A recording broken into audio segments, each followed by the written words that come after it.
नमस्कार। क्या कभी आपको भी किसी एस्ट्रोलॉजर ने बोला है कि आपकी मैरिज लाइफ में प्रॉब्लम आएगी, है ना, डिवोर्स हो जाएगा या लड़ाई झगड़े रहेंगे, और जबकि आपने देखा कि वो चीज़ें नहीं हुई, उनकी प्रेडिक्शन गलत साबित हुई। तो बहुत बार ऐसा होता है कि कई बार जो कुंडली बता रही होती है वो गलत साबित होता है। क्यों होता है? क्योंकि उससे रिलेटेड, उस प्लैनेट से रिलेटेड आप उसको यूटिलाइज कर रहे होते हो, उस प्लैनेट का आप काम कर रहे होते हो। जैसे इस केस में किसी का क्वेश्चन था, और ऐसे ही बहुत सारे लोगों के क्वेश्चन होते हैं कि हम अलग अलग एस्ट्रोलॉजर के पास जाते हैं, कोई कुछ बताता है, कोई कुछ बताता है।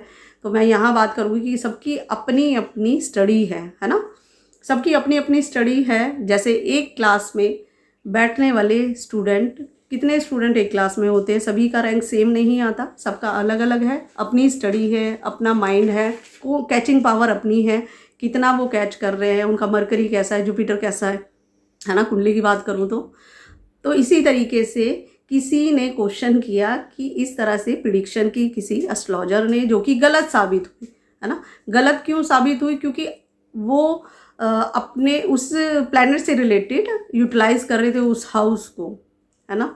तो लड़ाई झगड़े होने की नौबत ही नहीं आई। इसीलिए किसी को किसी प्लैनेट से रिलेटेड प्रॉब्लम आ रही है तो उस हाउस को यूटिलाइज करते हैं, तो उससे रिलेटेड प्रॉब्लम नहीं आती। जैसे कि मैं बात करूं, किसी के कुंडली में 7th हाउस से रिलेटेड कनेक्शन 6th हाउस बना रहा है, और 6th हाउस का काम सामने वाला क्लाइंट कर रहा है ना, तो उसको उस हाउस से रिलेटेड प्रॉब्लम नहीं आएगी।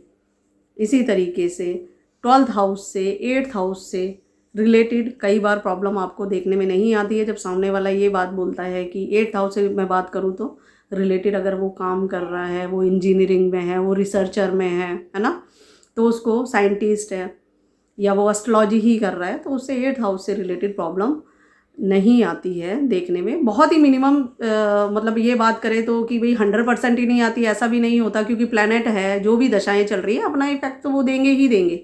वो उनका लेवल बहुत कम हो जाता है, आपको 20-30% तक ही चीज़ें सिम्टम दिखाई देते हैं लड़ाई झगड़े के, लेकिन वो चीज़ कंडीशन नहीं होती जो कि एक एस्ट्रोलॉजर ने प्रिडिक्ट किया था उस टाइम पे। तो इसीलिए कई बार हमें बहुत बड़े बड़े एस्ट्रोलॉजर को भी सुनकर देखकर चीज़ें गलत साबित हो जाती है ना। कई बार जैसे कि हम आज के टाइम में, मैं खुद अभी सीख रही हूँ और सिखा भी रही हूँ, इसी तरीके से हमें बच्चों से भी सीखने की ज़रूरत है। कई बार बच्चे भी बहुत बड़ा और अच्छा ज्ञान दे जाते हैं, है ना।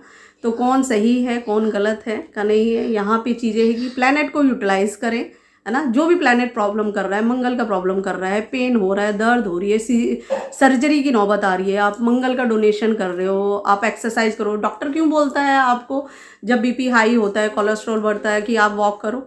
वो इसीलिए बोलता है कि जब आप वॉक करते हैं आपका ब्लड सर्कुलेशन ठीक होता है, नसों में दौड़ता है, तो वो उससे आपका जाने अनजाने में एक डॉक्टर भी आपका एस्ट्रोलॉजी का और आयुर्वेदिक का काम कर गया है ना। तो लेकिन यही कनेक्शन सब मिले जुले हैं, यही पंचतत्व मिले हैं, वास्तु, एस्ट्रोलॉजी, एनर्जी ऐसे ही काम करती है। और आशा करती हूँ कि आज का वीडियो हेल्पफुल रहा होगा, और आपके भी जो प्लैनेट आपको प्रॉब्लम क्रिएट कर रहे हैं, जो हाउस प्रॉब्लम क्रिएट कर रहे हैं, उस हाउस को पकड़ के, उस प्लैनेट को पकड़ के उनसे रिलेटेड आप पूजा कर सकते हैं, उनके मंत्र जाप करें, उनको दान कर सकते हैं, है ना। अलग अलग रेमेडी कर सकते हैं, जैसे भी आपको सुटेबल लगे। नमस्कार।